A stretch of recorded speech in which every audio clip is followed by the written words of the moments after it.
You have the right to remain silent. Anything you do or say will not matter at this point because your skin color has already confessed to the crime. You have the right to an attorney who will try his hardest to see that justice is served in a jury of our peers, aka our attorneys, who will have him outmatched 12-1. If you cannot afford an attorney, won't be appointed to you free of charge because he's also on our payroll. Do you understand these rights as they have been read to you? Whoa, whoa, whoa, whoa, whoa. I see you reaching for your 9mm wallet. I see you reaching for your 38 caliber inhaler. Don't move. Stop breathing. You're puffing up your chest. I feel threatened. Is that a weapon? Lay down. No. Face down. No. Face ground. Pow. Oops. I did it again. I'm a pop star. No. I'm a pop star. No. I'm a cop star. By the time I get back to the precinct, I'll be a rock star. Platform. I have more black names on trophies than BET award winners. Platform. They are going to honor me at the NYPD award dinner. Platform. They are going to throw me a parade. Platform, because when I platform, they go to the grave. Black boys' tears fall on deaf white ears. Black mothers' tears keep graveyard grass green. Black men's bones are the gavel to which finalize false convictions. Wake up, black boys. It's time to declare war. I wonder how Trayvon Martin's mother feels that her son has a household name, but not a household body. I wonder if Freddie Gray's family can still say grace over their food, even though their prayers cannot stop the thief that robbed him of his last breath. I wonder if Tamir Rice died playing cops and robbers because he saw the former more innocent than the latter. I wonder if black mothers are only closer to God because they're steady having to lay rest to their only begotten sons. I wonder if black people are only dark because we're closer to the sun. Well, how many years will it take for us to become bulletproof because we're closer to the guns? I'm tired of going to funerals where babies are buried in bigger boxes than they used to put their toys in.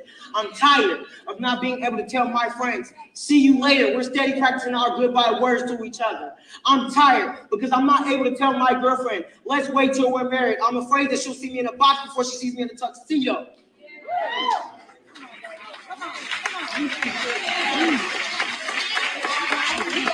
I wonder if America, when she wakes up and sees that black people ain't sleeping no more because the American dream is the African-American nightmare. I'm tired that laws are written as lullabies to black people, and I'm forced to stay woke in this society. I'm tired because I'm forced to stay woke in this society. And if I go back to sleep, I might stay asleep forever. No one has ever returned any favors to us. As a people, we have always been hospitable to strangers, mostly the wrong strangers.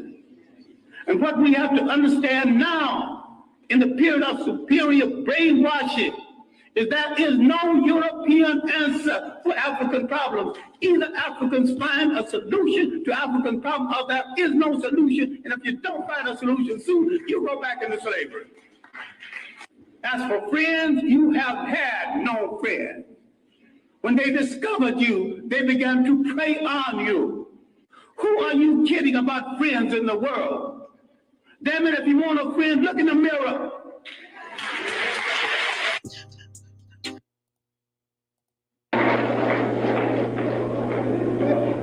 Who taught you, please, who taught you to hate the texture of your hair? Who taught you to hate the color of your skin to such extent that you bleach to get like the white man? Who taught you to hate the shape of your nose and the shape of your lips? Who taught you to hate yourself from the top of your head to the soles of your feet? Who taught you to hate your own kind? Who taught you to hate the race that you belong to? So much so that you don't want to be around each other. No, before you come asking Mr. Muhammad, does he teach hate, you should ask yourself who taught you to hate being what God gave you.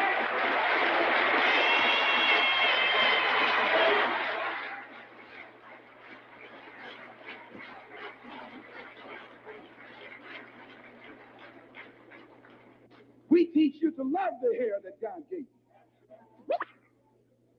Here you way out in the middle of the ocean, can't swim, and you worried about someone that's in the bathtub and can't swim.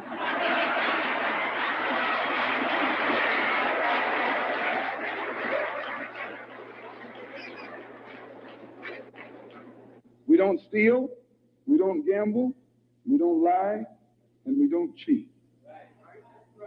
And that also deprives the government of revenue, because you can't get into a whiskey bottle without getting past the government seal. You can't open a deck of cards without getting past the government seal. There's a white man makes the whiskey and then puts you in jail for getting drunk.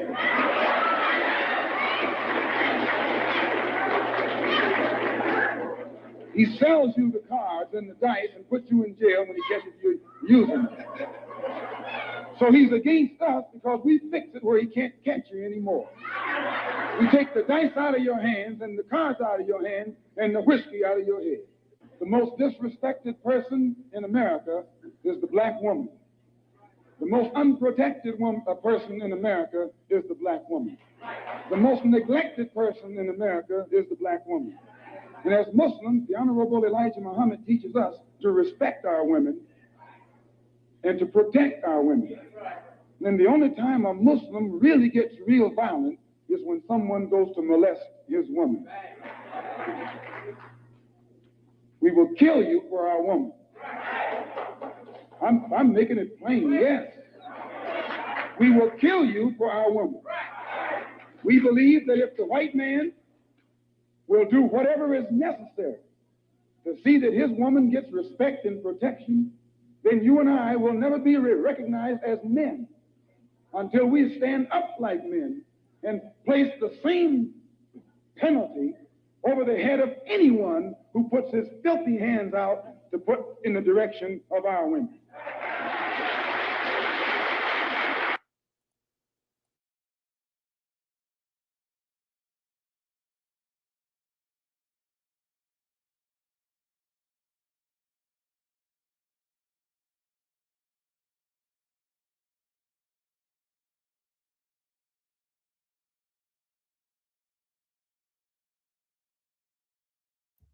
What is good, my people? We are live back again with another live broadcast on the forecast. Definitely appreciate it for y'all coming through. Shouts out to everybody. And I don't plan on being on here long. My brother Bakari want to do a show later. But there's some things that I wanted to touch on real quick, So I'm not gonna be long going through this, and I'm gonna kind of jump into it. And I guess if more people come later, then they'll just have to catch up. If not, whatever. But I do want to say this though before I start. Like now originally my channel it grew a lot because of the videos that I was creating, not necessarily the lives, And some people only like the videos that I was making, and some people only like the lives that I do. You know what I'm saying? But I just been so busy and spreading myself out that, I kind of stopped doing those videos for a while. And it's just been so many cases and so many things that I could talk about. And I'm definitely going to get back to it, and I'm going to upload probably another video. So if my channel gets blocked or something, make sure y'all subscribe to my backup channel. But like now some of the videos that I play may be a bit extreme for some people, you know what I'm saying? And it is what it is. But I am gonna get back to my original content, including, and I'm gonna keep doing the lives and stuff, But it's a lot of things that we need to talk about and discuss, because these cases is not just to talk about what somebody is doing to us.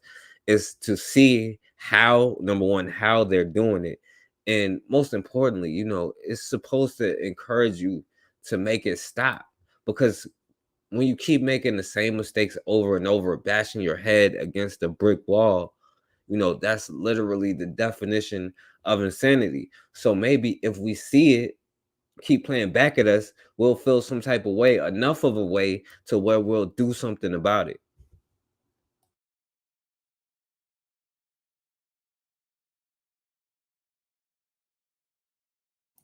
So I'm definitely gonna get back. I'm definitely gonna get back to it, making those videos pretty soon. You know what I mean?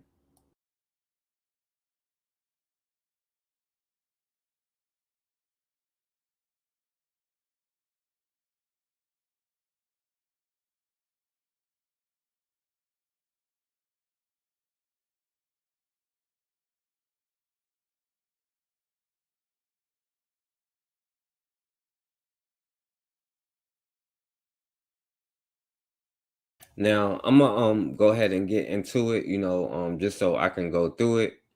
And if anybody does come in here, and if anybody comes in the chat room, what I'm saying, you are welcome to come on here.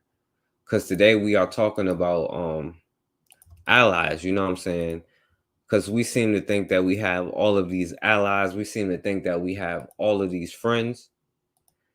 And at some point, I mean, you got to look around you and read the room, right? If we don't even have enough respect for ourselves to do the things that we have to do for ourselves, what makes us think that somebody else is gonna be our friend? Yo, what up, Oni? We have no right to think that somebody else is gonna be our friend if we not even our own friends. And we are steadily looking for all of these allies out here. And nobody is coming to save us. Nobody's gonna do it but us.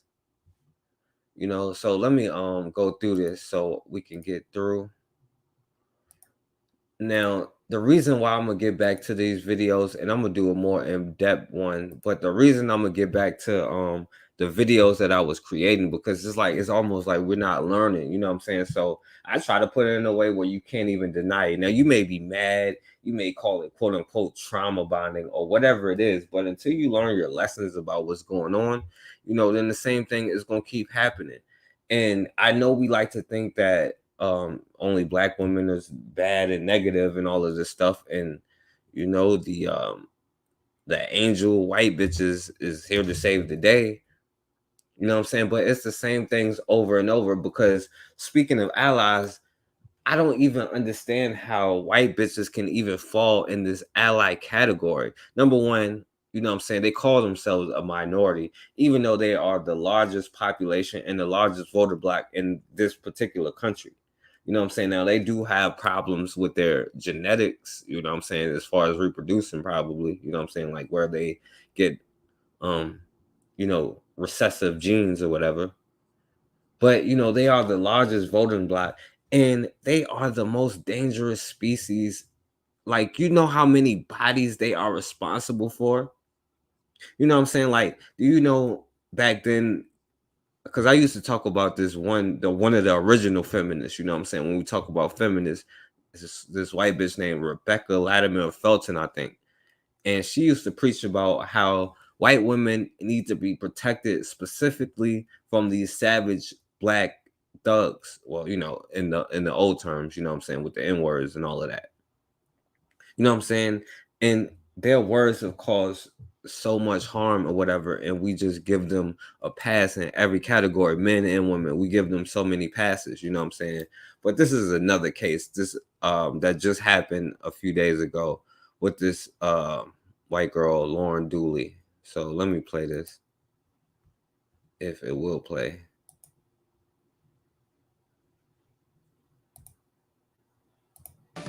If you ever needed a cautionary tale about online dating, this is a strong contender. One alleged victim in Colorado Springs went from hooking up to being tied up. And what happened next sounds like something straight out of a horror movie. Good evening. I'm Bart Bedsole. And I'm Heather Skold. Thanks for making us your choice for your news at 10 o'clock. Tinder terror. Tonight, 13 Investigates is learning startling new details about a Tinder date that turned violent inside a Colorado Springs apartment. Investigative reporter Sean Rice is live at the Hills Apartments along East Cache La Poudre with more on this bizarre case. Sean?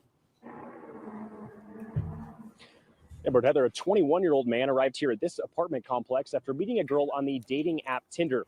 Mere minutes after entering her apartment, he found himself tied up and bleeding profusely after being stabbed multiple times by a kitchen knife.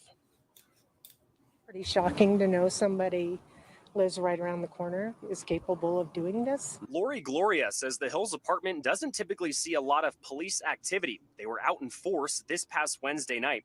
Court records say Colorado Springs police were there to arrest 20. Now, this here white girl, you know what I'm saying? Now, you see her on Tinder like, oh, yeah, well, it's all good. I'm going to go over there. You know what I'm saying?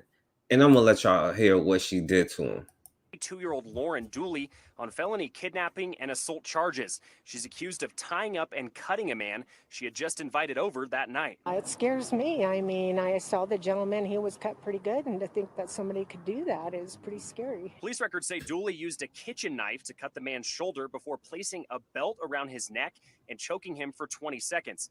The arrest affidavit says Dooley even ordered food from DoorDash, warning the victim, quote, "If you scream or say anything, I'll kill you."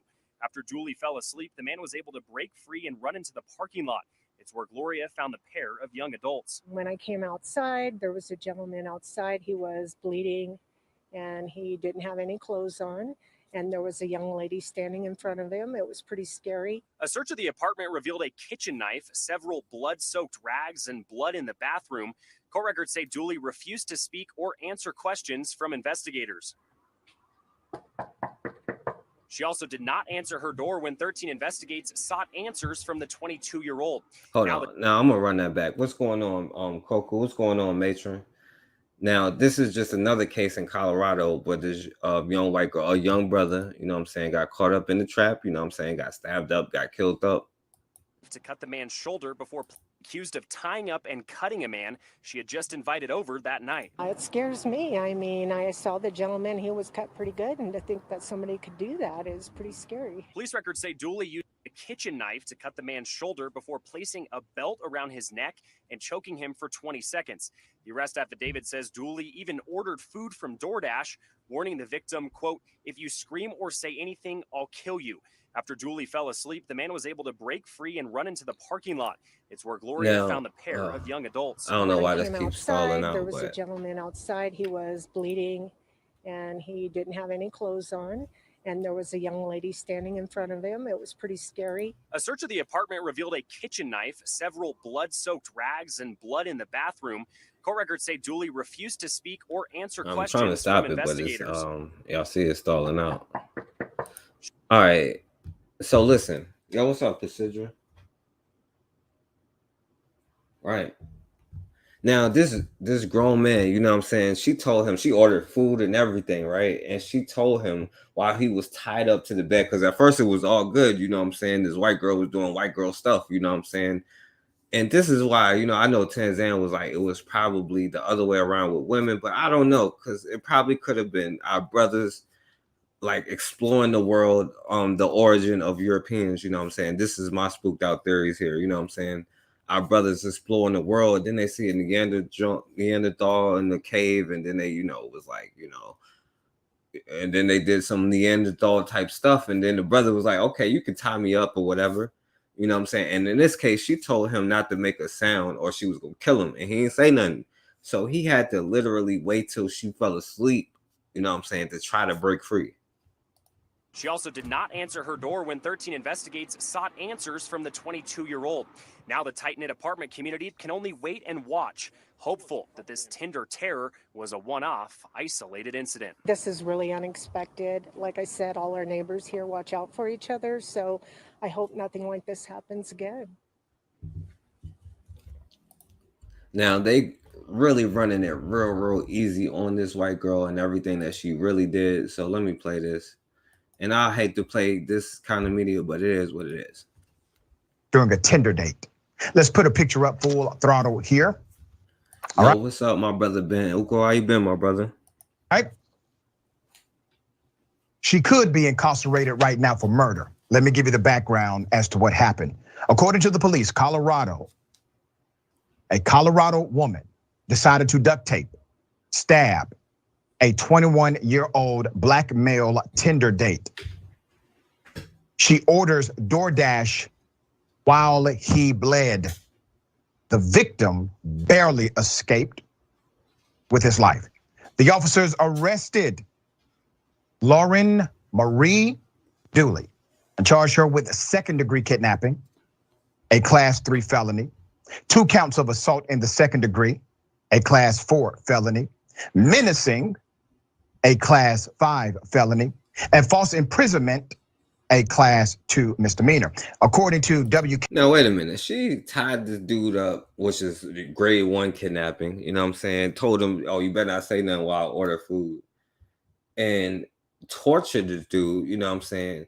who knows what she did to him, because they you know, they have like threads talking about, you know, why you shouldn't wash your hands after you use the bathroom. They don't wash their legs, you know, all kind of stuff. So there's no telling what she really did to him, right? And the second degree kidnapping, second degree assault, I got stabbing somebody, you know, I don't know how many times the second degree assault. Now she killed him, right? Now I don't know, because he just didn't read or say murder, but he didn't say murder. False imprisonment, a class 2 misdemeanor. According to WKRC, Dooley appeared in an El Paso County court on Thursday, October 6th. I have significant background to this extreme story. The victim was 21 years of age, a black male who met his attacker on the popular dating app in Colorado. Now, I'm not going to look into his background because I'm still going to stand with this brother, you know what I'm saying? But it's interesting when a lot of brothers do say, well, you know, the sisters do this and their sisters do that. But yo, they kind of ignore like the psychopathic nature or the different kind of human nature of other people. Even if when it comes to the smallest details, when you have conversations about life and how you live, you know what I'm saying? It's just different. It is what it is. I don't know why. I mean, I didn't make it this way. I was born, but I can see that there is clearly a difference. And then a young 21-year-old brother, you know what I'm saying, on Tinder, you know. Colorado woman has now been charged with multiple felonies after she allegedly brutally assaulted her Tinder date. The 22-year-old is accused of stripping him naked, duct taping him, choking him, and slicing him up with a knife before she ordered something to eat on DoorDash. The victim took advantage of an opportunity to plot his escape and live to tell the tale. The person told the dispatcher. Okay, so I guess he didn't get killed. He or she could hear someone saying, "Because you cut me and you're going to kill me," and said he was bleeding all over the bed. They wrote, upon arrival, residents at the apartment advised there was a naked male in the parking lot. This is when he escaped. That needed help. Officers located, and we've redacted his name, who was naked and appeared to be bleeding from a laceration on his left arm. Name redacted, also actively backing away from the suspect, identified via a law enforcement database as Lauren Dooley, date of birth 6/2/2000, who appeared to have blood smeared on her arms and hands. I already know some people are going to ask and push back on why did I redact and why have I not. Yeah, brother Cass, bro. Yo, what's up, Ben Uko? What's going on, my brother? And hold on, you said why? Just really feel sorry for him. I mean, you know, it's about learning, you know. Well, I'm back. I'm back. What's going on, Ben? How you been doing, bro? Oh, what up, Bakar? Real tough. I wish you guys were back on Fanbase. Yeah, we haven't really been on there as much. I mean, I guess I can try to get on there some more, but it's a little bit weird, you know what I'm saying? This story. The proof is in the bag. It's like, man, we have no friends. He's looking at, like I said that in Fanbase the other day, John Henry Clark is looking like a prophet now. He's looking like a big prophet. We have no friends. No friends. You might know people are racist individual, but group-wise as friends, whew, no. Zero. I'll rest the mic. Yeah, absolutely, my brother. And you know what? And John Henry Clark was a genius, but he didn't even have to be a psychic or nothing to just look at the world and see how it works, because this has been the same story for thousands of years, you know what I'm saying? Hundreds of years, if we want to count what's going on right now. We have never, you know, had any friends, you know, and is dangerous because I think we also include white bitches in this friend category. And Cassandra said it's not about his past, it's about keeping our focus on his devils. Yep, yeah, I agree with that. Yep, facts. Matra said they don't want to charge each other with felonies because felonies can take away your political rights. Yep. Okay, yeah, he didn't die. Okay. Well, hopefully he learned his lesson, but oddly enough, I don't think so, So I'm gonna go on to the next one because I'm gonna be kind of quick on this one because my brother Bakari got a show coming up after this, you know what I'm saying? So I'm gonna just kind of go through this.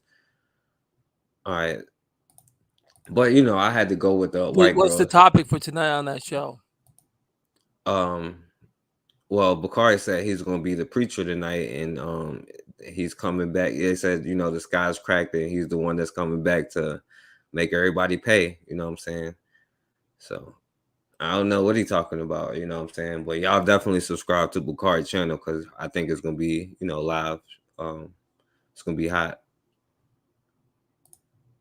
All right, so let me go to the next thing so we can get to it.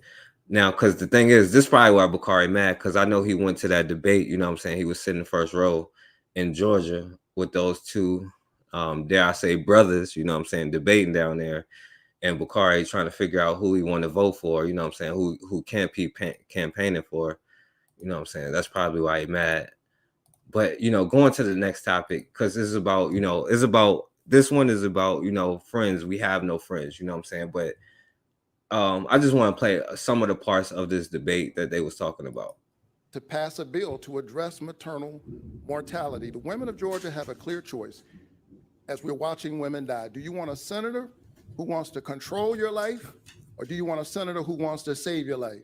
Well, I want to save your life. Well, what's funny, We need man, to keep moving, Mr. Walker. I have to respond to this. Very quick. Because he told me Black Lives Matter.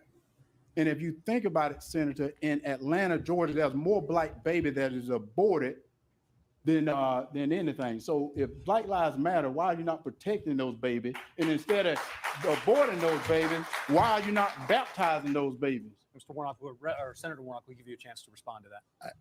I think the women of Georgia have a clear choice. He says no exceptions, even in the case of rape, incest, or the life of the mother. I think that's extreme. It's out of touch with Georgia. And I intend to do the work that Senators. All right, and let me play one more part from this. Let me see. Crime and violence. In June, Congress passed the first bipartisan legislation to combat gun violence in 30 years. According to a Pew Research poll released in July, 78% of Americans think the new gun law will do little or nothing to reduce gun violence. Senator Warnock, I turn to you first. As the number of shootings in Georgia and across the nation continues No, Bakari was there. He was front row. I can't see him in this video, though. To rise, what should be done? What should the next step be to solve this issue?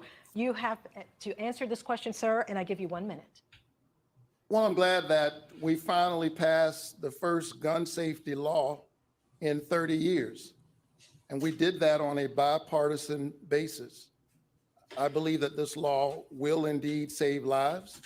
And I'd like to see us work and see what we can achieve beyond that on a bipartisan basis.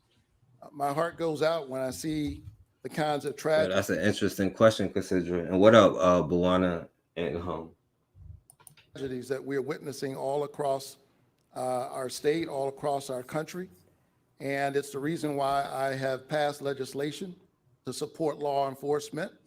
I passed the largest investment in the COPS program in a decade.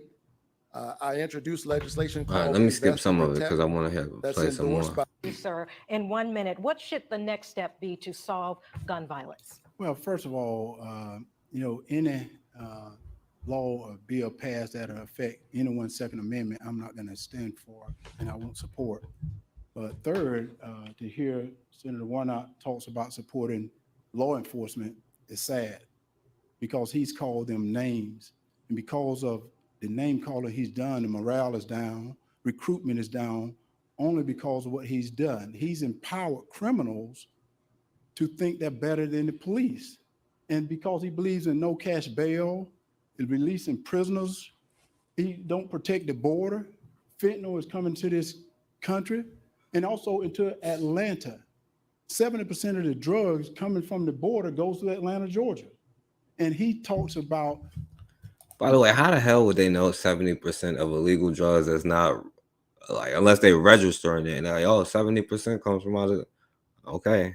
Police, I have more sheriffs that has endorsed me than anyone running in Georgia right now.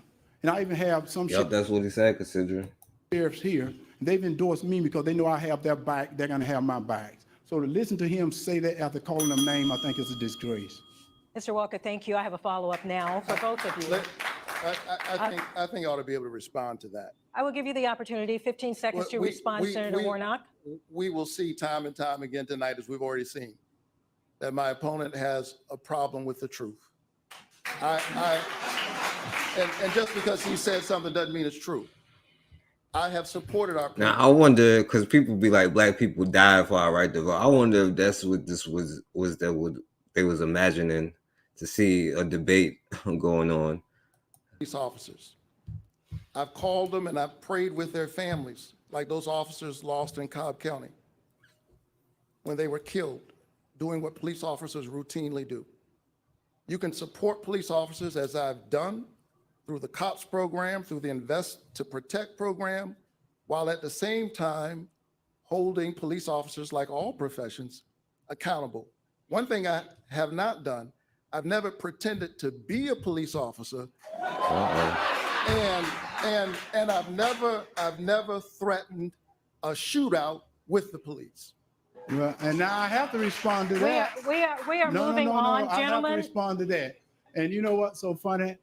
I am work with many police officers, and at the same time, Mr. Walker, Mr. Walker, Mr. Walker, Mr. Walker, excuse me, Mr. Walker, please, out of respect, I need to let you know, Mr. Walker, you are very well aware of the rules tonight. Yes. And you have a prop. Yes. That is not allowed, sir. I ask you to put that prop away. Well, it's not a prop. This is real. And he said, I have a problem. I never worked with law enforcement. It is considered a prop, Mr. Walker. Yes. Excuse me, sir. Yes. You're very well aware of the rules, aren't you? Well, Aren't you aware of the he rules? brought up the truth. Let's talk about the truth. Thank you for putting that prop away. And as a matter, what would you do to stop it? Well, what I would do is hold people accountable, which is Senator. A lot to get to, and we are not going to continue this. We're going to follow up with a question, and this is according to the CDC. Homicide is the leading cause of death for African American youth. Mr. Walker, in 30 seconds, why do you believe this is happening, and what would you do to stop it? Well, what I would do is hold people accountable, which is Senator Warnock not doing. Believing in no cash bail, no accountability, that is a problem. People must be accountable for their action. And the truth lies with Senator Warnock, because he said he was going to Washington to represent Georgia. He went to Washington to represent Joe Biden. That's the reason we're in the mess we're in today, because he represents Joe Biden and not the truth for Georgia. All right, well, that's good enough, yo. Yo, Ben, you want to say something about that? You there, Ben? I don't know if Ben there. All right, so we're gonna keep going then. All right. Same question. What do you believe homicides among African American youth is growing? Why are those homicides growing, sir? And how?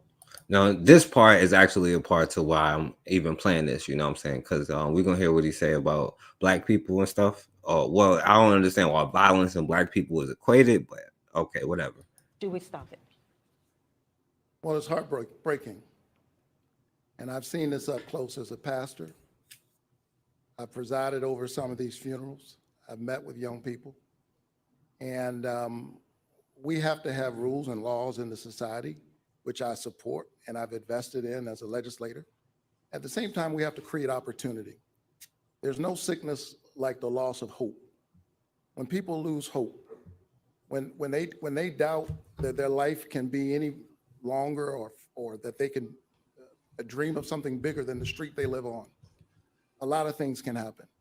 I grew up in one of those neighborhoods, but I had a nurturing family, and I benefited from good federal public policy, like the Head Start program, like Upward Bound, like Pell Grants and low-interest student loans. And to invest in our children is to invest in our best resource. Now, I don't even know what he said to invest, because he was just kind of, she said, what would you do? And he was like, well, yeah, it would be kind of good to invest in, you know, our youth because, you know, I went to Head Start and I did this and did that, you know what I'm saying? But it would be kind of good.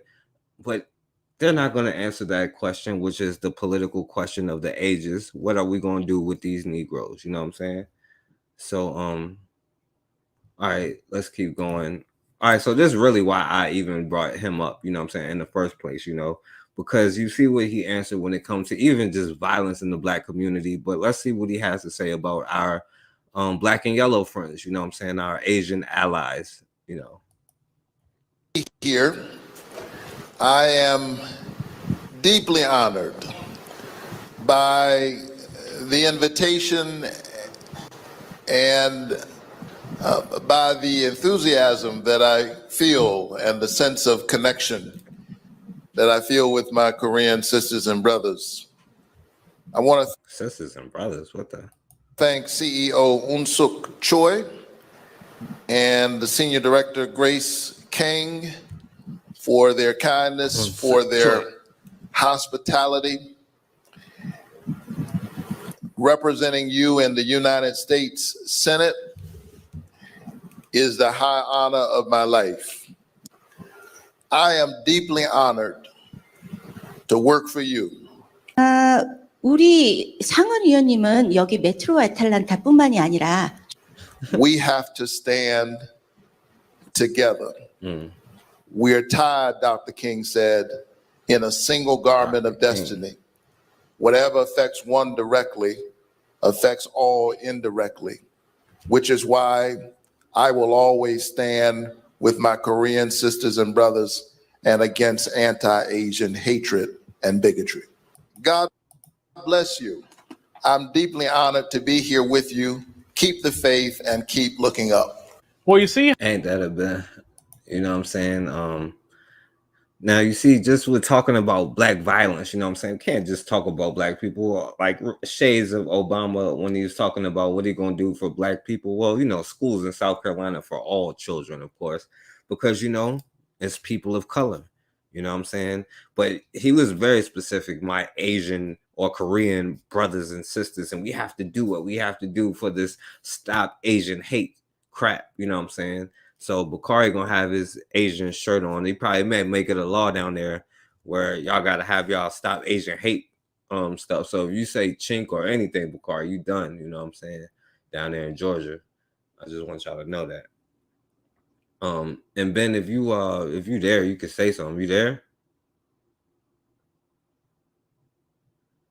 All right, I guess Ben went out. So we're gonna see how much of friends that they really are, you know what I'm saying? Now we can go through all of this history that the Stop Asian Hate, you know what I'm saying? We can talk about Peter Liang and all of the stuff that they was doing and doing the riots. We can, I mean, I don't know how far we got to go back, but let's just play some of it.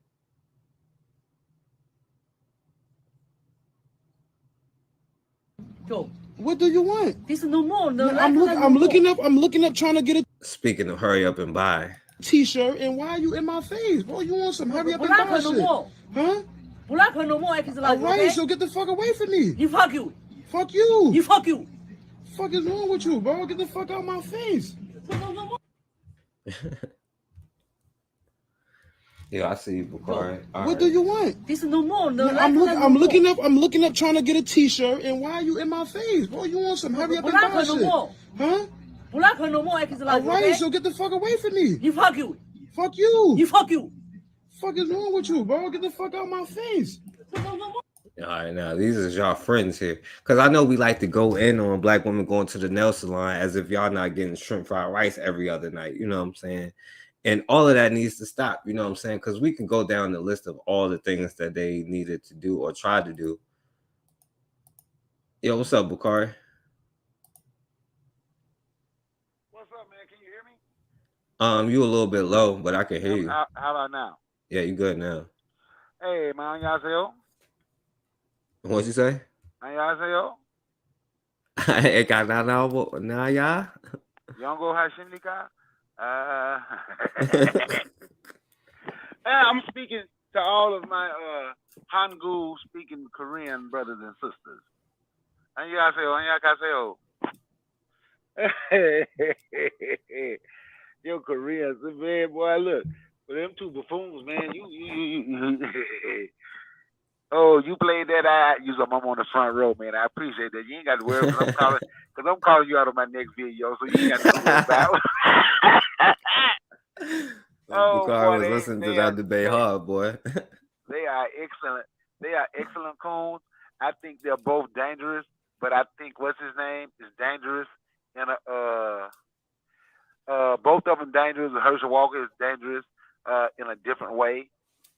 But Herschel Walker sounds slow. There's nobody for me to vote for in this. And I live in Georgia. There's nobody for me to say I would vote for in this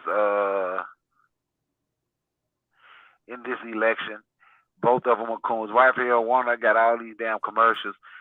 He have not won. I have not seen him with no black people on none of his commercials. If he have one, it might be one black person, but it ain't no video. It ain't no commercials where it's him with a bunch of black kids and he talking about what he gonna do. But he have several of those with a bunch of white people. I'm finna yield the mic, but before I go, for the record, you know Ben is there. He did what he always do. Ben gone to sleep. Yeah. Yep. And all right, so just so I can get through this kind of quick, you know what I'm saying? Because we can because we've actually done shows on the chink behavior towards us before. So I don't want to keep going. We could talk about the black women and the stores and stuff like that, and the nail salons or whatever, and all the stuff that they were doing to them. The address is Michon. And you know how many black men will be like, "Oh, you can't do that," but I dare you to put your hands on Chung Lee. You know what I'm saying? And see what they say. You know what I'm saying? And then let me play this one. You know what I'm saying? Because this is another thing. Since we people of color, can they say the N-word? You just said nigga. So understand your words. It's not your word, so don't say nigga because you color. It's not yours. I don't call you a motherfucking chink. Don't say that to us. It's true. You heard everybody when she said chink, right? Oh, but when she said N-words, you're like, why is this black girl tripping? The word, it's the word. Because I don't feel that about them. She ain't a nigga. And she explained it. Cool out real quick. She said nigga 3 times. I only got up because she said nigga. I was gonna be cool about it. Did I not come over here cool and confident? I know. All right, so my brother was gonna be cool, but I can't even keep going through this. And y'all already know about stuff like this here, you know what I'm saying? If it plays, you know what I'm saying? I just want to see what you guys are taking pictures of. Why is it your business? Oh, you know what? This is my home. Okay, mine too. Why are you taking pictures Where of you me? live? I live in Scottsdale. Why are you taking pictures of me? Michigan plates? Yeah. Why are you taking pictures of me? Well, you know what? We've had problems here. I don't care. You don't know me. Why are you taking pictures of me? And I don't know you. Do you know a lot of white men are doing racist things in this world, sir? No. You don't know that? You're not aware I'm of a that? racist. You are a racist. I'm a racist. Okay, that's fine. There we Okay. go. So what's the your issue? point? Why are you here? Because this is a no zone. Not really. Oh, is it? Not really, sir. Tell me. There's not a not. Now listen, when I show these stuff, I think sometimes people get the wrong image. Like I'm like mad about him saying this is no N-word zone. I'm mad that we're not saying this is a no chink zone when they try to come up in here and open up stores in our communities talking about some hurry up and buy, and then we look offended like and clutching our pearls like, oh my goodness, how dare you? I've never, you know what I'm saying? Like you have always in reality, you know what I'm saying? Like, but the point is, why aren't you saying this is a no chink zone? You know what I'm saying, Bakari? Yep. You know what? I'm gonna tell you something, man. You see how everybody had a problem with her when she said chink, right? So Ben was asking why. How about fan base? That's part of the reason I don't go on fan base. It's okay to disrespect black people, right? And I've been through that situation. Not with a chink, you know, with a white, with a cracker boy. And black folks took up for him. Told the police I'm the one that started. I beat his ass. But anyway, he said, I'm the one that started it. We're okay. You know, and you know, that's something I'm going to talk about later because these sinners got to repent. But that's something else we have to talk about because anything they say and do, they have told us we're nothing but slaves. So we hold on to being a slave. That's why we call ourselves that. People think I'm just talking. I've been told I'm old. I got old values, and I don't have I have nothing to offer. I've been told that the young people don't want to hear this. The N word is something that we use and it's powerful and it's in the Bible. And you know, we think of a whole lot of reasons to disrespect ourselves, but at the same time, we have a whole lot of reasons to respect other people and make sure other people and their feelings and everything is okay. When we have a problem, we're gonna have to fix that problem, man. You know, and I'll get the mic. Yeah, Bakari, and I give it to you because you're the only one that's not scared to come on here, even though you might be scared later on to talk about some other people. You know, now I'm joking because Bakari, I give it to you. You're not scared to talk about other people because I know if I was sitting here talking about coons, the chat room be lit. Everybody, I probably wouldn't have enough room on my panel for people to go in on black people. But I'm here, and I know that y'all like, oh Lord, you know what I'm saying? You talking about other people, you know what I'm saying? But yo, you have no friends in the world. It is what it is, you know what I'm saying? So we looked at black and yellow, and like I said, we have more in-depth stuff on all of these presentations, but we just going through all of them real quick. So let's go to the next one then, Bakari. And I'm gonna put the link in the chat, but they're gonna be scared to come on here, Bakari. You know what I'm saying? So all right, so we talked about black and yellow. Now you know what the next one is, of course, the black and brown experience, you know what I'm saying? And our allies over there. And we have my boy, Bakari boy, El Catron. He ain't been on since I ain't let him talk about black issues, by the way, too. You know what I'm saying? And you notice that. But it's interesting that he would call his son black because those spics wouldn't accept a biracial kid. You know what I'm saying? Well, you know what? I don't accept them either. You know what I'm saying? So this is the city council chick that everybody been talking about with y'all black and brown coalition. To refer to the child of a fellow council member. This happened in a conversation about redistricting and the possible impact on communities of color. CNN's Nick Watt reports on the growing fallout from these remarks as calls intensify for her to step down from the council altogether. Mike Bonin is an LA City Council member and father to a young black son. Last year, they went to an MLK Day parade.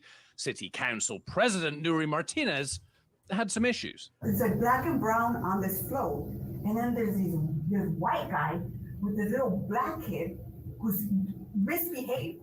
The kid is bouncing off the effing walls on the float, practically tipping it over. There's nothing you can do to control him. Parece changuito. Translation, little monkey. They're raising him like a little white kid, which I was like, this kid needs a beat down. Like, let me take him around the corner and then I'll bring him back. Bonin tweeted that Martinez. Now, she said this little kid needs to be down, but I bet you if I'd be like, yo, she needs to be down, let me take her around the corner. Y'all gonna be like, oh Lord, you said something incriminating, talking about beating a woman, but y'all ain't gonna say that. Y'all ain't got the courage. Y'all gonna be like, oh man, why would you say that? I demand an apology, and I'll let you keep making laws in my city or in my specific area. But yeah. Attacked our son with horrific racist slurs and talked about her desire to physically harm him. It's vile, abhorrent, and utterly disgraceful. There were protests at her house. Today she resigned as council president. She issued this apology. In a moment of intense frustration and anger, I let the situation get the best of me, and I hold myself accountable for these comments. For that, I am sorry. Recorded nearly a year ago, the audio was posted anonymously on Reddit, first reported by the Los Angeles Times. Now, by I'm sorry and I'm frustrated, you know what I'm saying? She means that, you know, she got caught or whatever, you know what I'm saying? And y'all already know what this means. Yeah, Bakari, before we look at black and brown real quick, you want to say something about this chick? You know what, man? I have nothing to say about the wetback, man. I have nothing to say about the wetback. But you know, me and you know, there's gonna be some people. You know, well, we ain't got no big channel, but you know, it's some people, you know, who will talk about us for talking about the Mexican while they sit on a channel and talk about black folks, right? Mm. What the hell with the wetback? You know, it is what it is. Black folks need to learn. You understand what I'm saying? Oh, we need to act. What we got to do, we got to stop.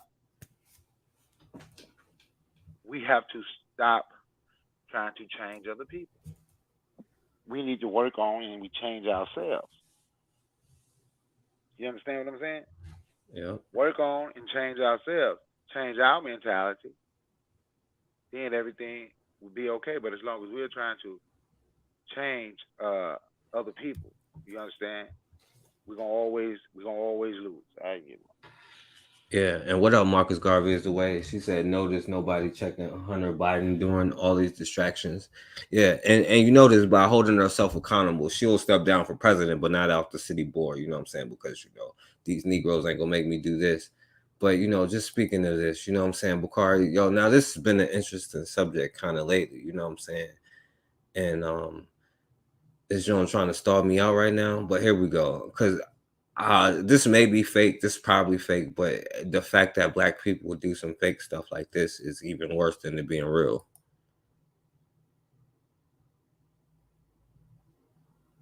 If it plays, you know what I'm saying? Oh, you niggas, whites and brown, jeans, tacuaches. See, I'm Mexican, I can say what's up, nigga. ¿Qué pasa, güey? ¿Qué pasa, vato? Oh man, he's Mexican, he can say that.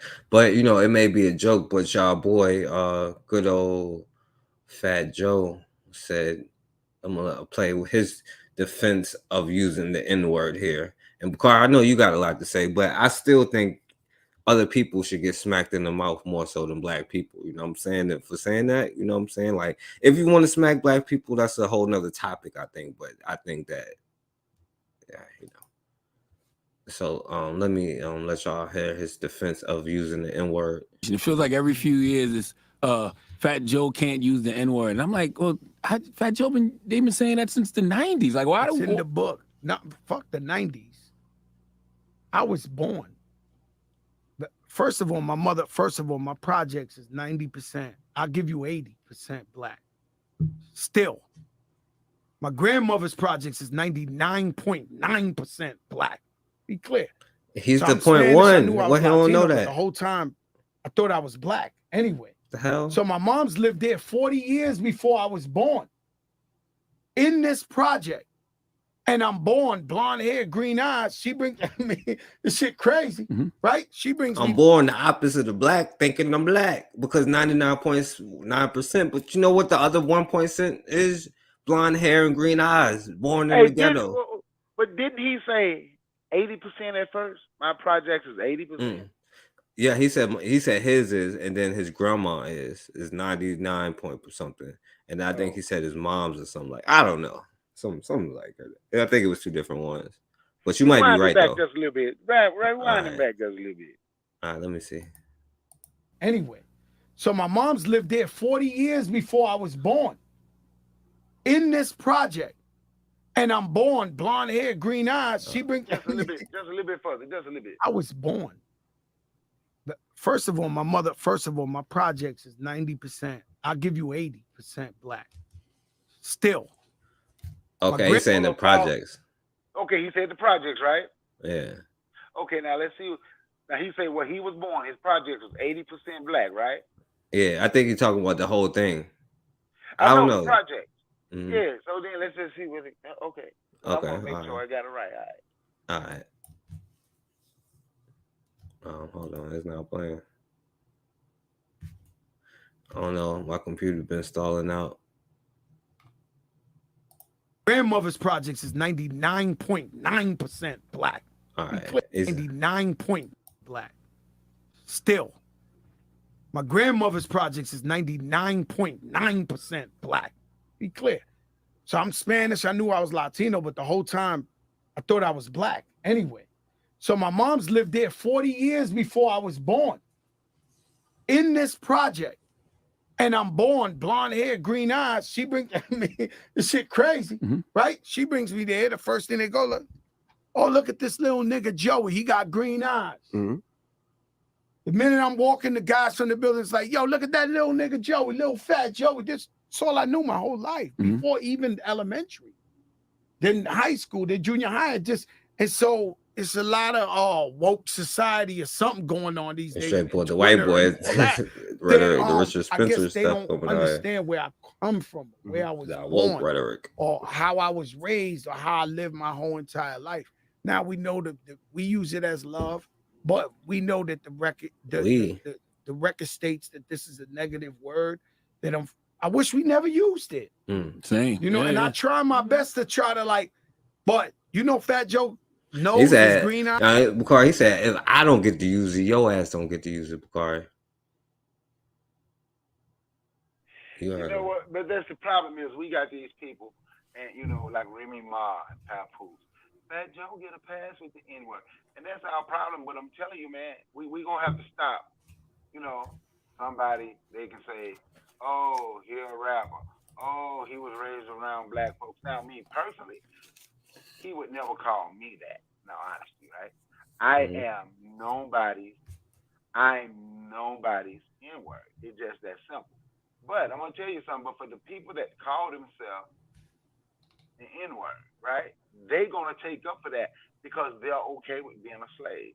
I'm nobody's slave. Nobody's slave. I'm nobody's slave. So don't call me the N-word because you're gonna get some pushback. And it's just that simple. Stop giving these people passes. You know, as much as I appreciate Coach Prime down at Jackson State, he has done some things that I don't agree with. And I was watching this thing here and there. He got them white football players, and they in there getting hyped, singing the song.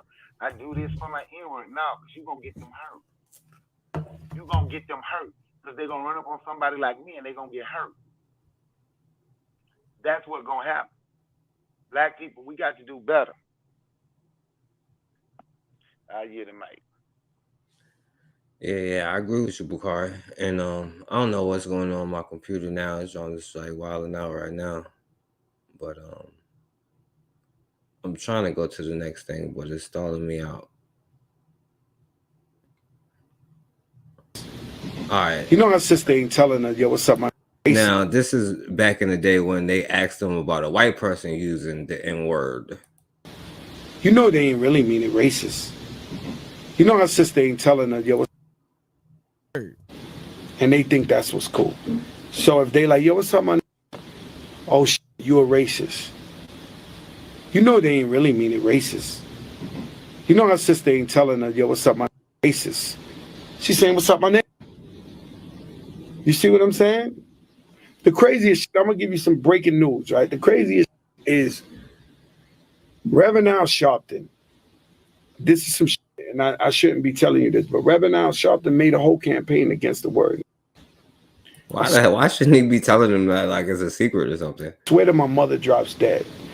The first time I ever met Reverend Al Sharpton was with Don King, and Don King said, Reverend Al, do you know Fat Joe? He said, how am I not gonna not know the realest nigga in New York? What's crazy? My goodness. That's why. Because Jesse Jackson was against the N-word campaign, said Fat Joe is the realest N-word in New York. The realest N-word in New York at that, you know what I'm saying? Which is pretty crazy. And Bakari, jump in because I'm just going I heard this rapper say, and I don't like him because he's an ultimate coon. He don't like black folks. You listen to his music, he had problems with black folks. Hobson, he did it, yeah. But he said in one of his songs, and I asked this question, they really don't have an answer.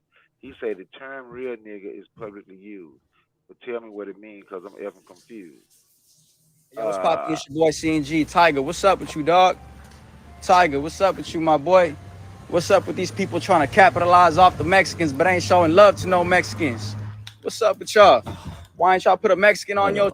My bad, Bakari. That joint wouldn't stop. Go ahead. I was good. I'm good. Now that's all. Cause like I just asked him, what does it mean to be a real N-word? What does it mean? Can somebody explain to me what that means? I'm a real N-word, and I asked him that. What does that mean? Explain what it means. Yeah. You're a real good slave. That's what I mean. You're a real slave. You're proud to be the slave. I don't know. Well, he would be like, I ain't black, but I can say N word. I'm Latino, but I can say N word because everybody around me is black. I came to the cookout. I came to like 10 cookouts. You know what I'm saying? Man, I got a homie that hate Fat Joe. He's from the Bronx. They from the same area. He said they got to fight when they was younger. I said, man, you must be mad because Fat Joe whooped you. He said that was probably like 11 years old when they got to fight. He was like, he ain't with me. He said, but he was like, I never knew Fat Joe said anything about his hair. But my homeboy told me, he was like, man, you know why he don't let his hair grow? The reason he keep it real low. He said, because if he let it grow, everybody would see that. He a white boy. That's all he is. Yeah. Yeah. I didn't know. I'd never heard him say that, but my homeboy told me that a long time ago.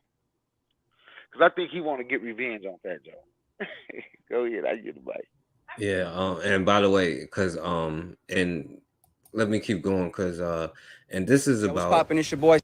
this is about the other way around because they think they can say whatever, but you know what I'm saying. But y'all, I think you talked about this, Bakari, when Tiger did that song, and I Caramba or whatever it is. You know what I'm saying. I ain't gonna front. It was a sweet song. I should have played it, but you know. CNG Tiger, what's up with you, dog? Tiger, what's up with you, my boy? What's up with these people trying to capitalize off the Mexicans but ain't showing love to no Mexicans? What? What's up with y'all? Why ain't y'all put a Mexican on your shit? Y'all trying to show love. Why y'all hire black people on a burrito truck? You know what I'm saying? Love, right? Where the love at when we needed the love with the vendors? Where the love when we needed the love when the kids were stuck in the cages? I don't see y'all. I don't see y'all out here. Where the love for the Mexicans at? Y'all want to fuck with our culture, right? Where the love at? Show some love to the Mexicans. And then it's crazy because when you start talking about, what the love for the black people at, no hablo, no comprende, you know, blah, blah, blah. But you know what Tiger's going to go on here and do, which they're not going to do to you? Because she's going to be like, yo, well, I'm going to step down, but not get off the city council or whatever. But you know what Tiger's going to do for you? I'm going to let him speak for himself. So that's why I didn't respond. I just got back from like Europe. So when I dropped the video, I wasn't in LA, I was in Europe. Right. And then I started seeing like a lot of people, offended by it. And I was kind of confused. So that's why I didn't respond. I took time to didn't comment on anything, didn't like any posts. And I kind of tried to do my research a little bit. I try to ask a lot of my friends that I grew up with that were Mexican. Sour Milk is like my DJ. He's Mexican. Right. My engineer that recorded the song with me, he's Mexican. So I was really kind of confused at first. Wait a minute. Why is all those dudes Mexican? I guess he's not black first. Right. My engineer that recorded the song with me, he's Mexican. So I was really kind of confused at first. Why are people offended? Because I've always done Latin. Bakari, you know why he was confused? Because black people can't be racist. Yeah, I know that's what black people say, but he's mixed. He's a mulatto. He's black and Vietnamese. Oh, damn. So he Asian then. Yeah, he Blasian. Yes, he's Blasian. Him and Tiger Woods cousin. But yeah, he's black and Asian though. He ain't just black, and that's probably his Asian side, that's relating to got everything Mexican. You were just showing where, they got a thing now. If you look up, you can see where the Asian, they getting the yellow and brown coalition. So that's probably his yellow side, man, where everything is Mexican. Yeah. His black side is teaching him to do, what other folks do. Just go capitalize and use black folks. Sell them your music. You feel me? But you better not say I Caramba. Caramba. I don't even know what it means. Who cares what it means? I should have played the song, but I've always done Latin records. And when I've done something that was like a Mexican record, like Go Loco, I wrote that song and I was like, this reminds me, this song is literally for the Mexicans I grew up with, being from LA, that I went to high school with. This is I want to pay homage to them. This is what I've seen growing up and friends of mine, when I made Go Loco, that's what that was like. And I think what I Caramba, I wasn't thinking this is for the Mexicans I grew up with. You know what I mean? So I think the people at the end of the day, like I'm not Mexican, so I can't say like what Mexicans are offended by. And now wait a goddamn minute, because Fat Joe just told me that I gotta accept white boys calling me N-word and whatever. You know what I'm saying? And so this offshoot Mexican, and it's a video I did. There's a lot of trolls trying to come on my thing, trying to say like the dude is East Samoan and not Hispanic, but Samoan, I mean, they bootleg Hispanic, so same difference. Who cares? You know what I'm saying? But you know, I don't really care, you know.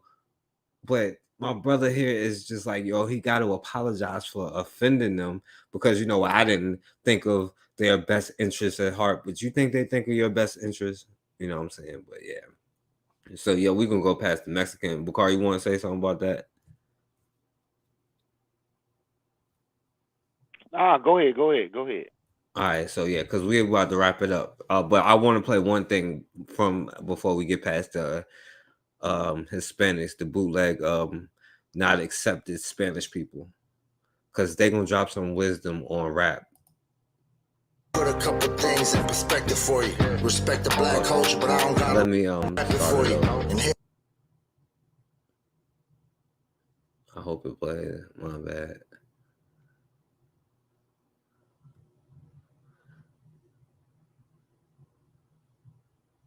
Oh, I shouldn't have said nothing. I don't know why my computer has just been stalling out.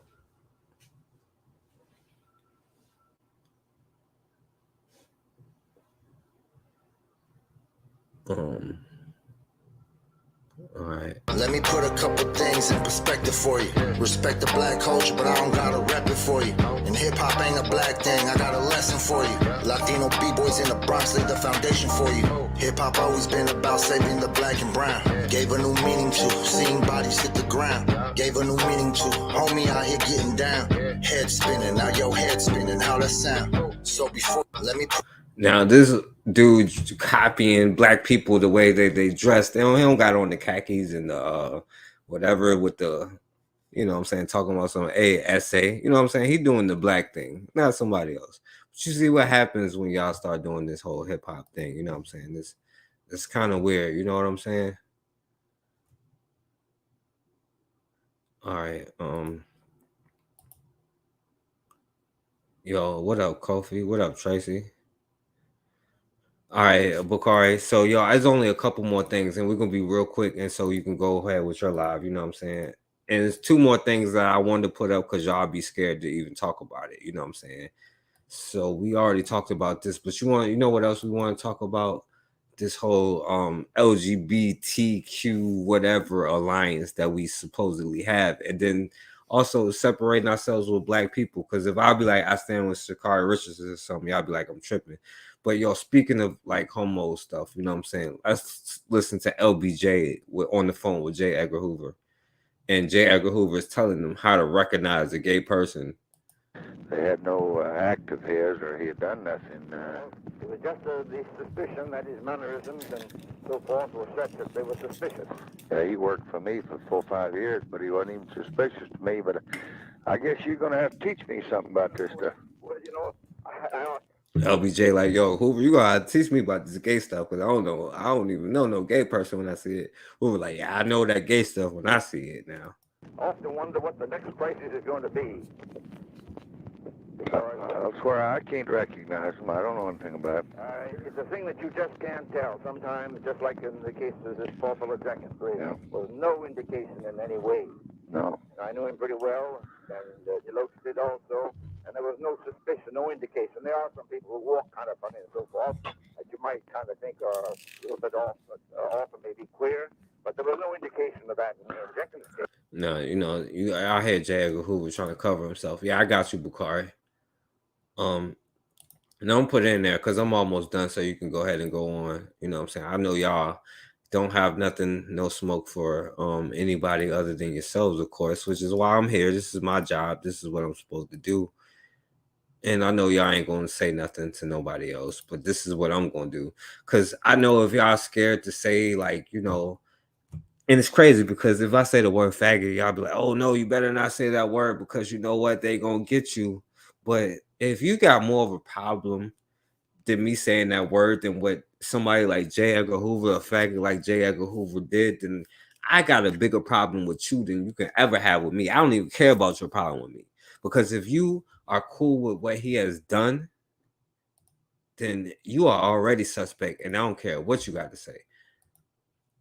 But, you know, y'all heard him on the phone talking about how you can identify a gay person, you know what I'm saying? Because they like to protect their heroes and be like, oh, yeah, it was just a rumor. He wasn't really gay or whatever. Yeah, right. All right, so, all right, J. Edgar Hoover was homosexual and blackmailed by the mob. Well, no, this wasn't even supposed to be first. All right, yeah, it was. All right. So, yo, speaking of that, you know, being on code, because he used to always try to hide what the mob was doing, you know what I'm saying? And, okay, yeah, that's the video I don't have. I was going to play a video about the COINTELPRO stuff, you know what I'm saying? But, yeah, I don't have it. But, how we used to cover up for the mob and all of this stuff, because they was like, you know, they had information on him, you know.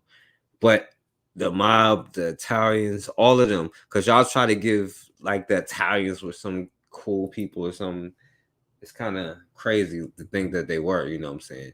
But new book pictures J. Edgar Hoover as drag queen, you know what I'm saying? So the top mobsters had evidence of his homosexual activities, including dressing in flouncy miniskirt drag and taking part in hotel orgies, you know what I'm saying? And they try to be like, oh, yeah, this is not true and blah, blah, blah. But this whole time, you know, they try to be like, no, he was so focused on his work, but his work was the destruction of Black civilization, of Black people, you know what I'm saying? And we have other mindset, because this is another thing that I was going to get into, but y'all is never going to, and I don't know why this drone keeps stalling out on me, but because we was also going to talk about your quote unquote biracial allies too, you know what I'm saying? Because that's a whole nother topic to be addressed.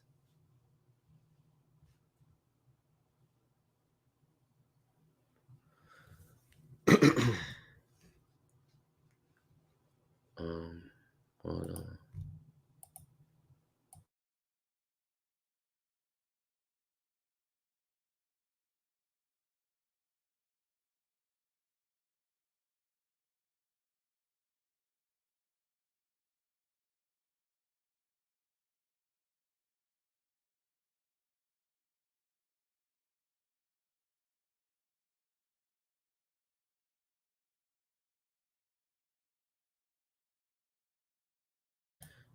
Yo, I don't know what happened. My whole computer just cut all of that off. Hold on, yo.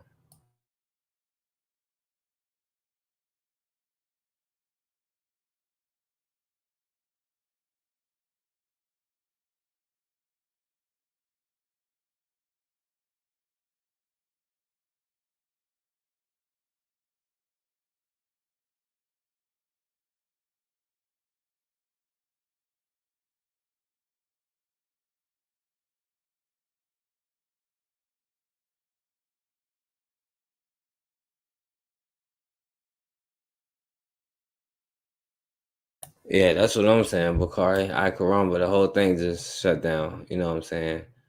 But all right, so I got it back. Hold on.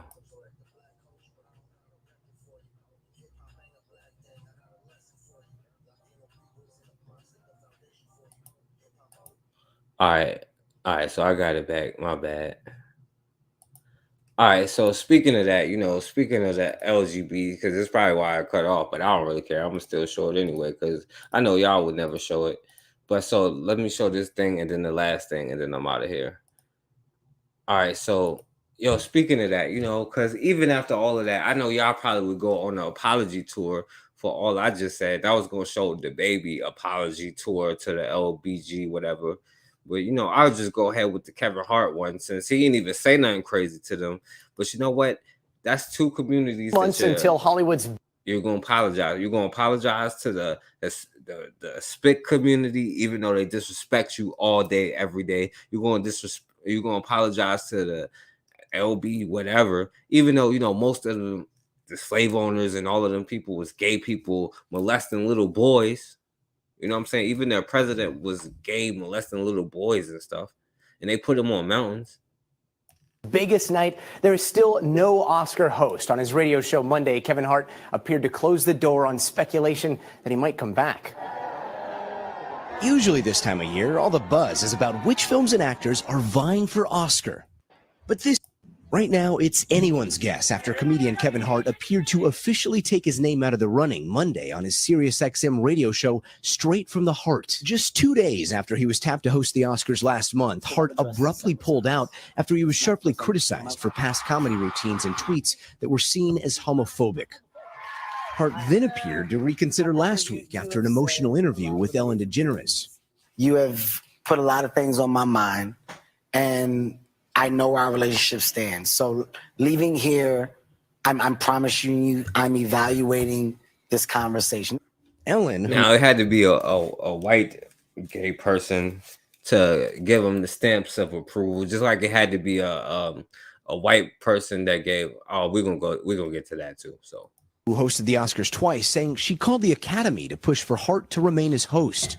I think that the night will be about you, and it should be about you, and you should host the Oscars, and I'm going to talk you into it. Also on his radio show, Hart apologized to the gay community for his past comments, saying he regrets using words like homo and gay in the past. With so many unknowns, only one thing is clear. At this year's Academy Awards, the winners won't be Oscars' only surprise.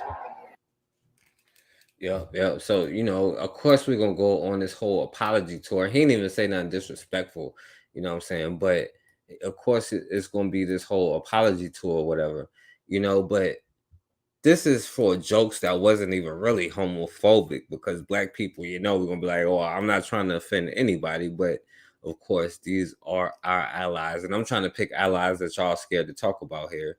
30 years. That is a So speaking of these people, let's look at this one. sentence political donor Ed Buck received today for the overdose deaths of 2 men in his West Hollywood apartment. Fox 11's Susan Hirasuna live at the U.S. Courthouse in downtown L.A. Susan.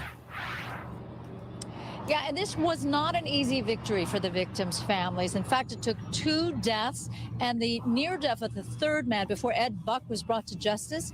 Today, the victims' families had an opportunity to tell him what he had done to their lives. With hands raised, the family members and friends of Jamel Moore and Timothy Dean descended from the courthouse, a victory walk after a long journey to bring Ed Buck to justice. The judge sentenced Buck to 30 years in prison for his crimes, including the distribution of meth that led to the deaths of Moore and Dean. This has been almost 5 years since 2017 when we couldn't get Jackie Lacey to file any charges, and no one wanted to touch this. This has been a long time coming, so we're very happy. Moore was just 26 when he accepted a ticket to come to L.A. Say goodbye to him in the morning, and the next thing you know, that same night, they called me and told me he was dead. So if it wasn't for Ed Buck sending him a ticket, he never would have went. The sister of 55-year-old Timothy Dean wanted a heavier sentence for Buck, life, and was not impressed with Buck's apology to his victims. You do it at the day of sentencing. You had 3 years to apologize to our family for killing our brother. So to me, it was too little too late, and I didn't buy any of it. Buck, once a fixture in West Hollywood politics, donating upwards of $500,000 to mostly Democratic causes and politicians. The prosecution painted a far different picture of him. Yeah. So y'all pretty much get the point of that. Yo, what's going on, Matilda? But yo, it's us allowing other people in to be our friends and all of this stuff. You know what I'm saying? And the LBGQ whatever is no different. You know what I'm saying? But I know there's one community that y'all will be afraid to talk about because, oh Lord. But you know what? Another one that y'all be afraid to talk about, that try to be like people of color. You know what I'm saying? And benefit from all of this stuff.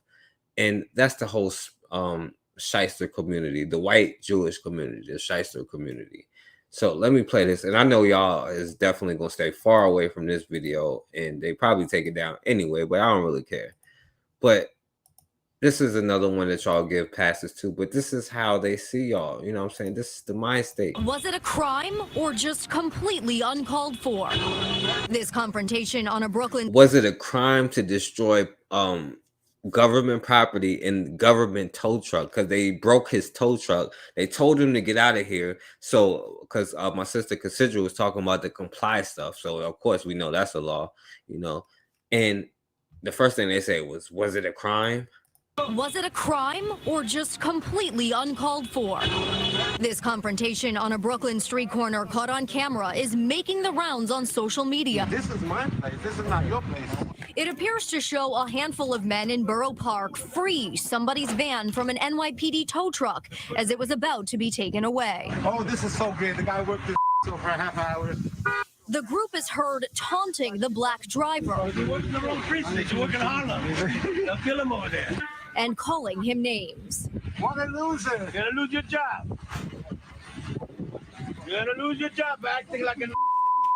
It happened Thursday where 44th Street meets 15th Avenue. And while we don't know what time it was exactly, when we went to the neighborhood Friday night, there were signs in the area clearly posted for no parking Thursday, 9:30 to 11 a.m. The NYPD says traffic enforcement agents responded to this area at the request of people in.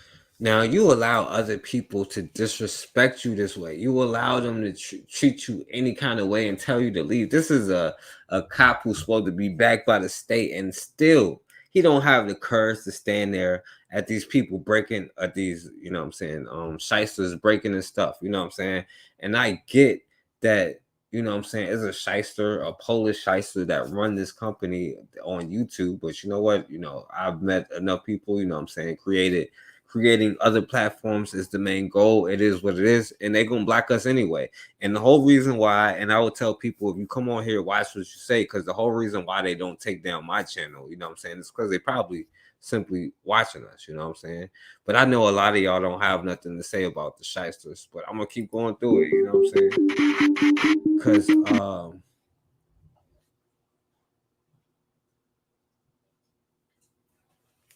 let me see here. I think it was here, because y'all remember this with your boy Nick Cannon.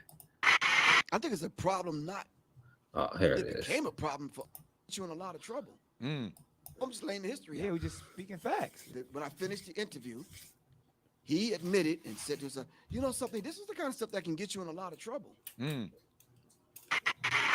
then, you know what? And let's, because this is one of the reasons why I feel honored to speak with you, but I feel like it's so prevalent and so on time, is because what we're dealing with the Honorable Minister Farrakhan being silenced on Facebook and other platforms. Right.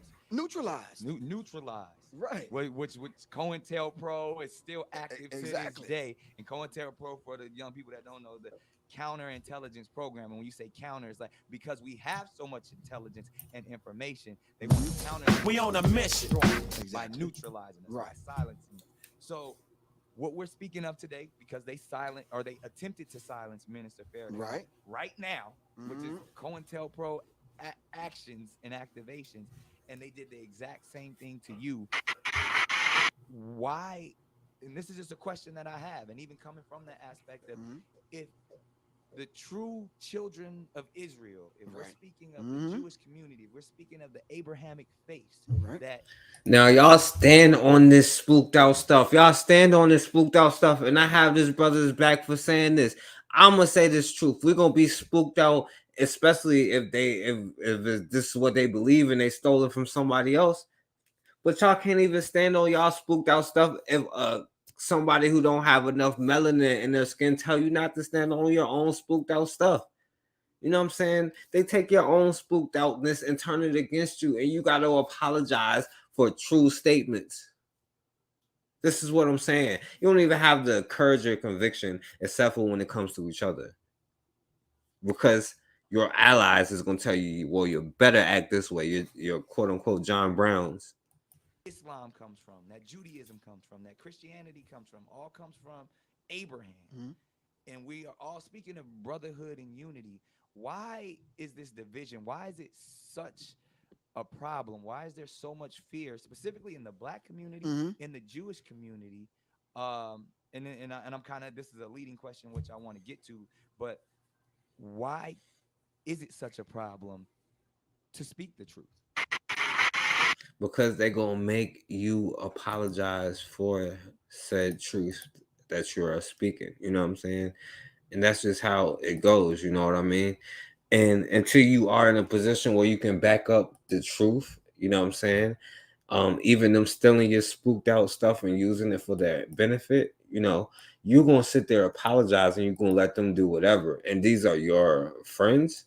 Faith and Atonement. Tonight's edition of Soul of a Nation features the first network interview with comedian anti-Semitic language on his podcast last summer.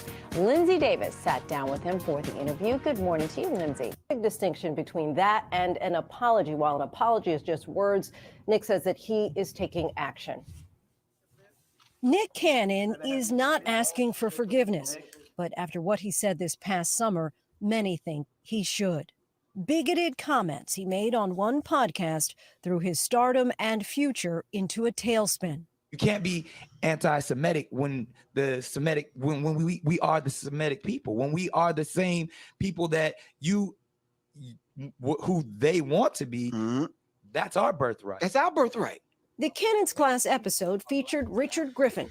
His anti-quote, and anybody who tells you anything about anti-Semitic is the most anti-Semitic ever out there, because they assume there's only one Semitic group of people, and that group of people oppress the other Semitic groups of people.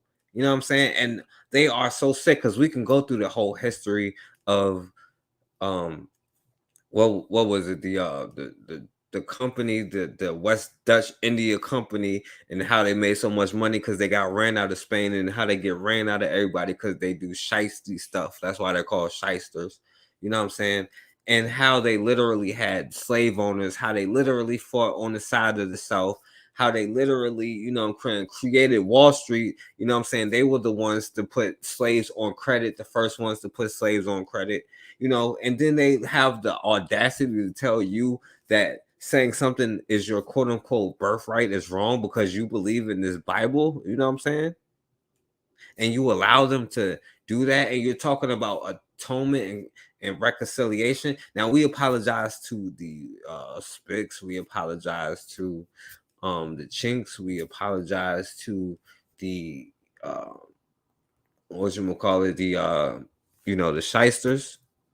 You know what I'm saying? We've apologized to everybody, to the LBG, whatever, you know what I'm saying? But we won't even take the time to apologize to each other for whatever we did to each other, let alone to work together to not be in the situation. Because you know that there's going to be retribution if you say something to somebody else, but it ain't no retribution if somebody says something to you. And you better go on that apology tour. But you're going to have all the smoke and energy to each other. You know what I'm saying? But you're going to want to reconcile. Now, they took this brother's show that he created himself, and they took it. AKA Professor Griff, who had been kicked out of Public Enemy back in 1989 for anti-Semitic comments. He and Nick retread anti-Semitic conspiracy theories and questioned the birth. And they say anti-Semitic conspiracy theories. And like I said, anybody who say anti-Semitic, because they're not talking about the Black Semitic people that they oppress every single day, because they don't give a damn about them, because they only think that it's this arrogance that these groups of people have. Because to me, I don't see no difference between the white, you know what I'm saying, Jew and the white German. You know what I'm saying?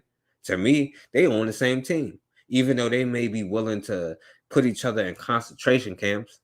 I don't care. I'm putting them both together, because like Khalid Muhammad said, you know, when I went to the Holocaust Museum, I tried to separate Hitler as a freak of nature. But when I look at it, I see that there's a little bit of Hitler in all the Black people, and there's a lot of Hitler and a whole lot more. Birthright of the Jewish people. The reaction was swift and widespread. Nick lost his deal with Viacom CBS and stepped away from a daily radio show. His road back meant more than apologies. He sought atonement. In Hebrew, they call it more than apologies. Now, somebody can kill your kid and not even apologize to you, and you say, I forgive you. And the Buffalo shooting victims, they haven't quite said I forgive you, but they talking about, oh well, he was a kid, but they won't even accept an apology. They say atonement. You know what I'm saying? You better atone for this. You know what I'm saying? For speaking the truth about about history and about, because if the Bible is the Bible, then that would be the truth, because they would get boils on their skin and probably die. You know what I'm saying? Back then, let's be real. But what are they gonna do? I can say this. Y'all are scared to say this, but I can. Teshuvah, the process of not only repenting, but through that, if you're ever met with No, they made him repent. Like, who are they? Who are they? Are they Jesus? You know what I'm saying? They made this dude repent. You know what I'm saying? Damn. a similar situation, that you make a different decision. His journey began with the rabbis. When I watched the piece, and there was somebody there who was saying, I'm not even a real Jew. Right. Now the arrogance pisses me off, because he's not. They're not even Jews by the damn scripture, number one. You know what I'm saying? Let's be real. Let's be real here. You know what I'm saying? And since y'all want to call it scriptures, you know what I'm saying? But let's be real. Let's talk about who the real whatever is, you know what I'm saying? And they don't follow their own doctrine. That's the issue. Now they have this arrogance, like, yo, we are the chosen people and you cannot be chosen. So it's okay for me to disrespect you because you are not the chosen people as I am. You know what I'm saying? And you see this arrogance that comes out from that, yo. It pisses me off, man. Nick Cannon talking about, yeah, you're right. That goes right to the heart. I hurt people. I'm gonna lean into it. I want to understand why I hurt you. What did I say? What are these tropes? Educate. Now he said on the podcast why they get mad at you saying these things, and now he said, I want to lean into it. I want to understand why I hurt you. You know why? Because you dare speak up, Negro. You're not a damn slave. You're not speaking like a slave, and get back to it. You are taking the Bible for a revolutionary thing instead of a obey your master thing. So you best apologize and get back to work. Nick's quest for education isn't new. Last year. All right. Let me get out of here, because that'd be pissing me off all the time. All right, and I wanted to mention that dude Vlad earlier, or when it comes to the Mexican thing, but let me just play a little bit of this. Nothing like that. Lines for a long time with a lot of certain content that he's been having. Yeah. But I thought that maybe I could be like a counterbalance to some of the shit that he was doing. Okay.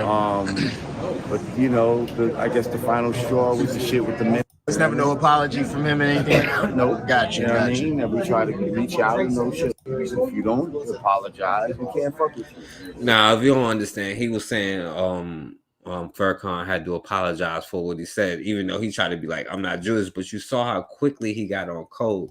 But the brother asked him a great question, and it is what it is. In terms, this is gonna be the last one I got for you. In terms of our people, how can we do better though? Because we can say some certain people are culture vultures, or they cross the line, but we also give our time and give our ammo and things like that. So I think we got to do better with maybe saying less than necessary sometimes. Say you like the show, man. I mean, I think you know the answer, like, you know what I mean? Like, you just gotta fucking do yourself, man.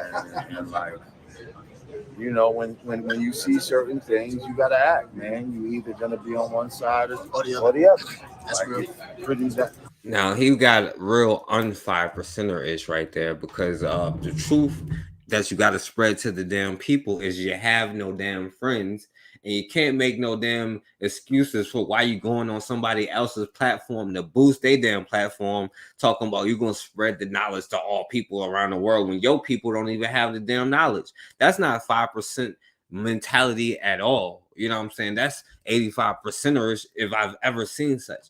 And he understands that, maybe he shouldn't have been on there. And it took that to recognize not to give your stuff away to a damn person like, like to a kike or a shyster like Vlad or whatever, to exploit black issues and boost all black content. But you see how quickly he got on code with his people, say, you damn right I ain't gonna apologize. And Minister Farrakhan best to apologize.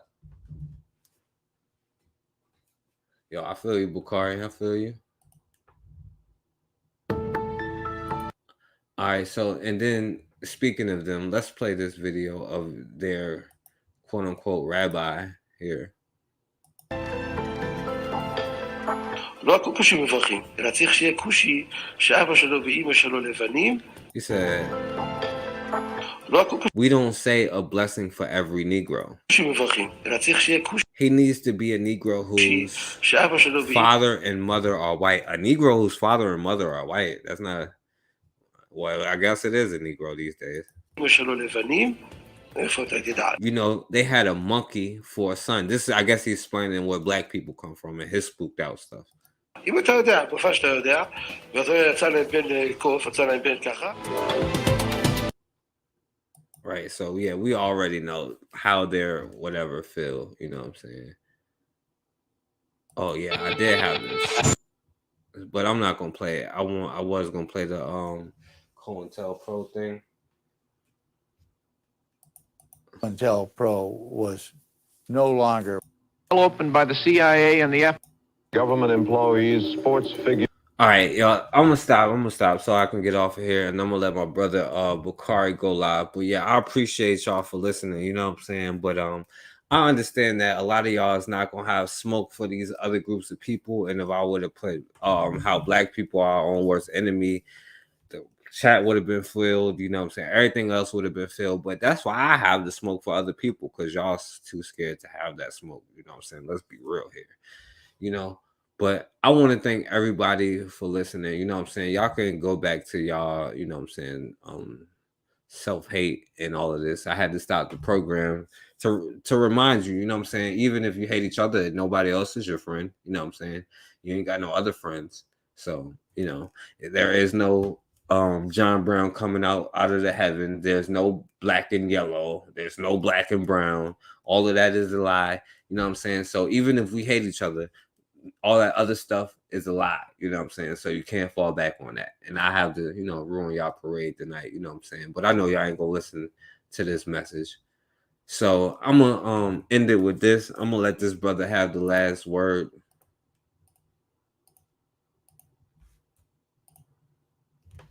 I hope this plays.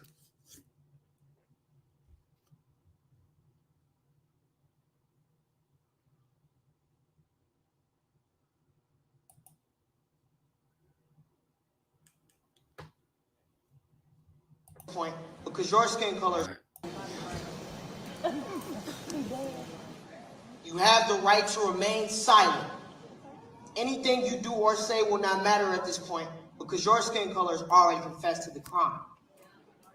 You have the right to an attorney who will try his hardest to see that justice is served in a jury of our peers, aka our attorneys, who will have them outmatched 12-1.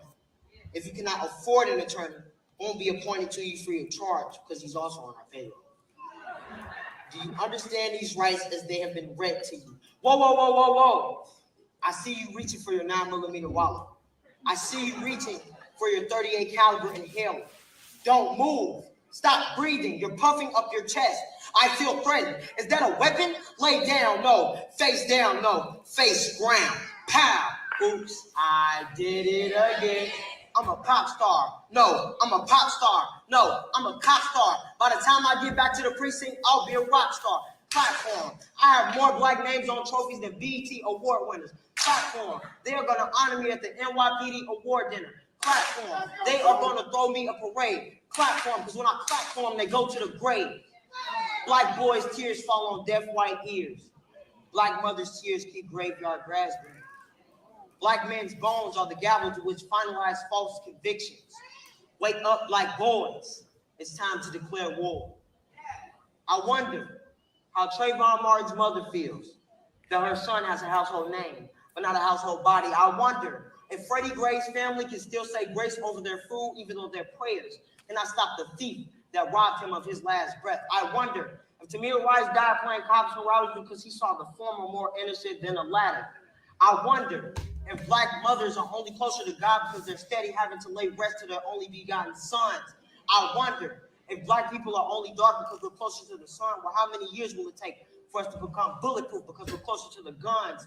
I'm tired of going to funerals where babies are buried in bigger boxes than they used to put their toys in. I'm tired of not being able to tell my friends, see you later. We're steady practicing our goodbye words to each other. I'm tired because I'm not able to tell my girlfriend, let's wait till we're married. I'm afraid that she'll see me in a box before she sees me in a tuxedo.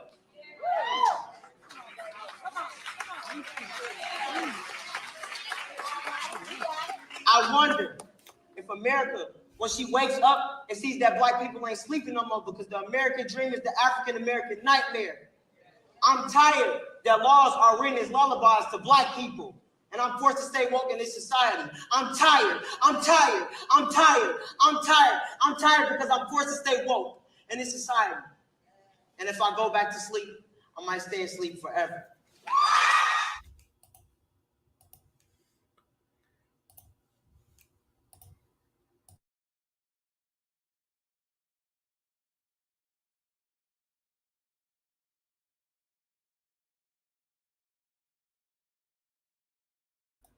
Yeah, facts, Matilda. Yeah, I think that's a graduation speech. I'm not sure though. But yeah. You know, I like that one, you know. I think I think the young brother went in, he did a great job with that one. But let me play this too. No one has ever returned any favors to us.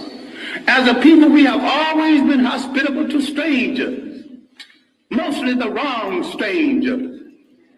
And what we have to understand now, in the period of superior brainwashing, is there is no European answer for African problems. Either Africans find a solution to African problems, or there is no solution. And if you don't find a solution soon, you go back into slavery. As for friends, you have had no friends. When they discovered you, they began to prey on you. Who are you kidding about friends in the world? Damn it, if you want a friend, look in the mirror. Yep. So yeah, I want to thank all of y'all, and yeah, make sure y'all subscribe to my brother Bukari. I think he about to go live right now. Shouts out to you, Matilda. Thanks for coming through. Shouts out to Casidra. Subscribe to her channel. Oh yeah, let me say this real quick. Casidra is number one. She has the Realm in the Bush. You know, y'all go to realminthebush.com, and black professionals, like we hoping for black professionals. If you have a company or someone to mentor black children, you know, definitely hit us up. You know, hit her up, because she has a great platform and program she's trying to create. And also Tuesday, she's having her first webinar. So I'm gonna post that on my page. So make sure y'all subscribe to her and y'all support her and everything she's doing. That's just the truth. Shouts out to Kofi. Shouts out to Tracy. Marcus Garvey is the way. Bawana Hagaziki, Bakari, Matron, Ben, Better Medicine Podcast, Oni, you know, everybody. I know y'all don't have the courage to talk about nobody else but yourselves, you know what I'm saying? No, y'all only got smoke for yourselves, but this is why I'm here. You know, I'm going to talk about these people of color, the people that you're scared to talk about, all of these other things involved, you know what I'm saying? I'm here for y'all, you know what I'm saying? I get it. Y'all can talk about how we are worst enemy all day, all y'all want, and blah blah blah. I'm here when y'all ready to take the smoke to other people, you know what I'm saying? So as always, man, we have got to start standing for something, or we're gonna keep falling for anything.